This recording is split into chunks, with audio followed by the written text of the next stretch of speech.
Yeah. What's going on, y'all? Welcome back to Going for Two. I am Q1 Humphreys, and today we are giving out our mid-season NBA awards. So the All-Star game was just this past Sunday. The second half of the NBA season is going to start up in a couple of days, and I want to talk about who I believe is going to win each major award for this year's NBA season at this point in the season. Before I do that, man, make sure you hit the subscribe button. We're on a goal to hit 400 subscribers. I cannot do that without your help, so please hit the subscribe button, like, comment, share with your folks. Let's get right into the video. So, I'm going to save the biggest awards for last. So, let's go ahead and start off with this. Coach of the Year. My Coach of the Year, I have Joe Mazzulla. Joe Mazzulla in the Boston Celtics. I'm going to say it, y'all. Every time I talk about the Celtics. Them being second in the Eastern Conference is the biggest surprise this season. This team is legitimately a contender to go to the finals without their best player.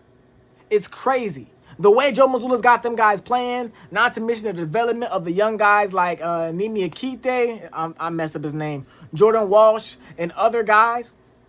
Their development has been great, along with the elevation of Jaylen Brown, who became a 30 points per game scorer. And in my opinion, it's going to be tough, but he may end up being first team All-NBA with all the injuries and the stuff that's going on with the game requirements. But the Boston Celtics being as good as they are right now in the season was not predicted by nobody. Man, oh man, oh man. If I had one honorable mention, I would go Darko. I'm trying to butcher his name, y'all. Darko Rajakovic, head coach for the Toronto Raptors. He has them at fourth, I want to say, in the Eastern Conference right now. And they currently have a 30-21 record, the Toronto Raptors. Now, this is a team that coming into the season, I was okay. When I made my predictions on the standings, I said, man, I don't want to leave them out, but I didn't think they'd be better than teams ahead of them. They're better than all the teams that I had ahead of them, except for two, of course. Man, the way B.I. and Scotty and those guys are playing, nobody saw this coming. And I think that's what makes Coach of the Year, when you took something that nobody expected and made something crazy out of it. Of course, you got J.B. Bickerstaff for the Pistons, having the best record in the NBA. Nobody saw that coming, but this was a playoff team. We expect them to at least be better than they were last season. They're way better, but I don't think that is enough to win Coach of the Year unless they mess around and only lose like maybe 3 more games the rest of the season and finish with like 66 wins or so. We'll see what happens. But I got Coach of the Year. I got Joe Mazzulla as my Coach of the Year. Next up, I got Sixth Man. The Sixth Man of the Year award to me is kind of not lame, but I don't think of course it's not as big as the other awards, but it feels like when you win Sixth Man of the Year one time, you're kind of going to be in that conversation. You're going to be a favorite every single year. Every single year you're going to have a good shot of winning Sixth Man of the Year. But I'm going to go with Anthony Black. Anthony Black's averaging 16 points per game, leading the second unit for the Orlando Magic. He's had some crazy, crazy performances a couple of games this season. I love what I'm seeing from him. He's also could be a guy that would be in the boat for most improved player, but the guys that are in that race are just way above in terms of most improvement. But Anthony Black, to me, is the Sixth Man of the Year. Watching him play, he looked like, who they drafted top 10 a couple years ago. You know what I'm saying? He's been really good this season, and he could potentially take over as a starting point guard. We'll see what happens with Jalen Suggs over there. But, man, Anthony Black, and, of course, Naz Reid is another guy that you can think about that's, of course, going to be synonymous with the Sixth Man of the Year award, averaging 14 points per game, doing what he does in the second unit. That's kind of what he does. That's kind of who he is. Man, I do think Naz Reid's going to be kind of stuck as a sixth man for if not all, definitely majority of his career, because he gets to come into this game with a second unit and just take over.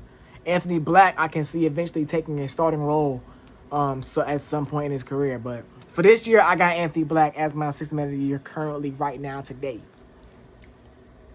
We're gonna go Rookie of the Year. I'm gonna do Rookie of the Year early because I think it's obviously Coop.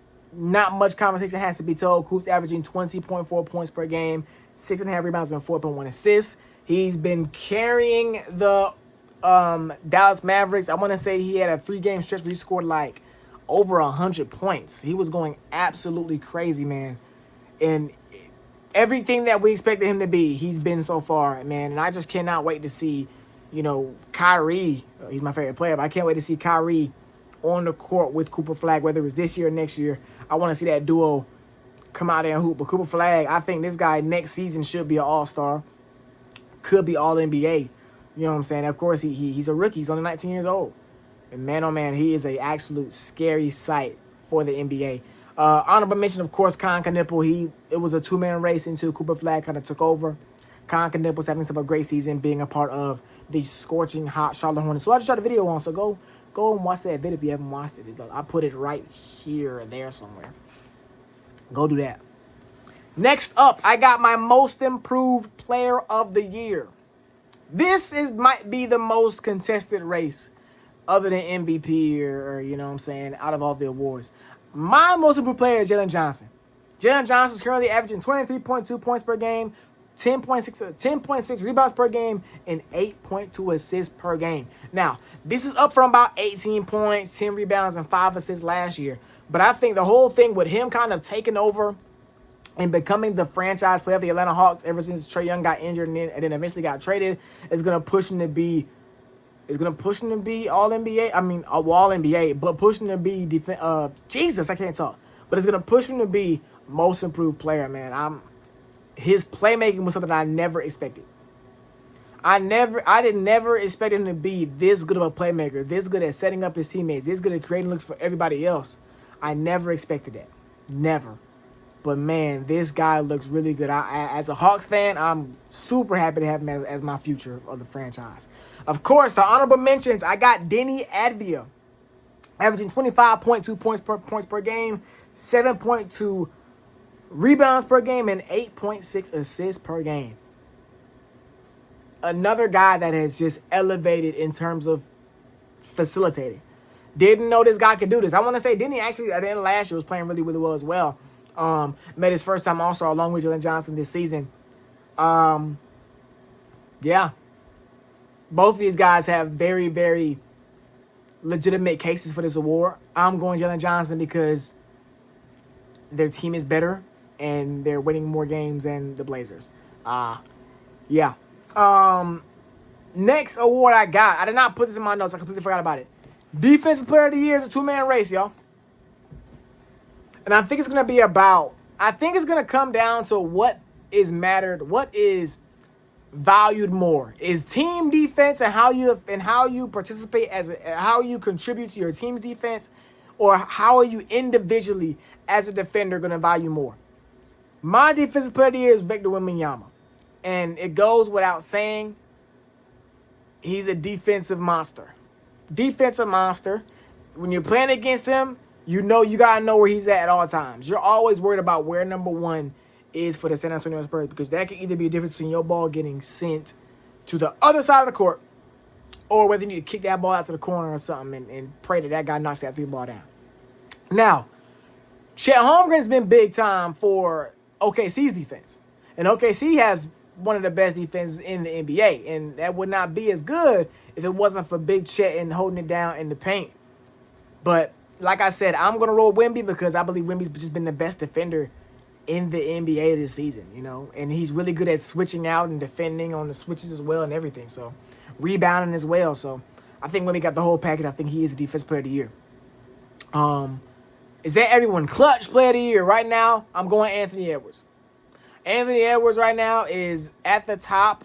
I want to say he might be second. He might be second of all the stats for the clutch player of the year, clutch stats. He's like second in total clutch points, second in clutch points per game. He's got a couple of big-time clutch moments this season. There was a game last week, I want to say, against the Raptors, where he got a big-time steal and a big-time bucket to put that game away. Anthony Edwards, to me, Anthony Edwards is entering best player in the world conversations. One of my homeboys in a group chat I'm in said that he's entering best player in the world conversations. And it may not be the fact that he's the best player on the world, because I don't think he's better than Shea. I don't think he's better than Giannis. I don't think he's better than Jokic. Those are three guys that under no circumstances right now I'm taking Anthony Edwards over. But night in and night out, y'all, Anthony Edwards could literally be the best player on the floor. Night in and night out. I mean, even in the All-Star game, I know Kawhi went stupid. That other game. But besides that, Anthony Edwards, and kind of the first game with Wembanyama, but Anthony Edwards ended up winning MVP because he looked like the best player on the floor. He did. And I think that's where he is now. He's kind of where he don't got the accolades, and he's definitely missing like that super crazy moment to put him in the upper echelon with those three guys that I mentioned. But this guy's made the conference finals back-to-back years. And it wouldn't be crazy. I wouldn't be surprised if he did it again this year. Anthony Edwards is my clutch player of the year. Of course, I don't mention Shai Gilgeous. He has crazy clutch stats as well. And that takes us to the final award of the video. We have the MVP award, most valuable player, the most coveted individual award in the NBA. And right now, I'm going to go to Cade Cunningham. Now, Cade Cunningham does not have the extravagant numbers like a Shai Gilgeous, who's averaging 30 points per game, 6 and 5. Like a Jokic is averaging 28, 12 and 10. Like a Luka that's averaging 30 and 8 and 6 or whatever, or 8 and 7 or whatever he's averaging. But the MVP award used to be about being the best player on the best team. And Cade Cunningham right now is the best player on the best team. He is. He's averaging 25 points per game, 10 assists, 6 rebounds. His stats last year were actually better than they are this year. But the difference is winning games. He's winning games, y'all. And if you look at each team, if you look at all those guys that I named, you look at their supporting cast. Their supporting cast, maybe except Luka, are not as bad as the Pistons.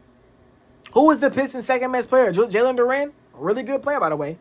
But who's the number 2 for the Thunder? Jalen Williams. I understand he's been a little injured, but if it's not Jalen Williams, it's Chet Holmgren. Who's the number 2 for Jokic? It's Jamal Murray, who's been spectacular this season. So right now, I got Cade Cunningham as my MVP. Another guy that I want to mention, Jaylen Brown. I talked about how good the Celtics and how surprising they are. Jaylen Brown's averaging almost 30 points per game, y'all. And he's been called upon this season to take a jump, to be the 1A guy that he's wanted to be his whole career. And this season, he's been that. And he's excelled at that role. So, Jaylen Brown, of course, Luka, of course, Shai, of course, Jokic, are all in my honorable mentions. I think the thing about Jokic is, and I might have had Jokic over Cade, but Jokic may not be able to play enough games. He may not get the 65 games to qualify for these awards. So that may take him out. And you think about Shai Gilgeous as well. Shai Gilgeous dealing with an injury right now. He may end up missing a couple more weeks. If he does, I don't know. I ain't seen no reports. But if he ends up missing a couple more weeks, he will also kind of not be in the running for these awards either. So those are all of my awards for the midseason. Let me know if I missed anything. Let me know your thoughts in the comment section. Do you agree? Do you disagree? Let me know. Until next time, going for 2. We out of here. Yeah.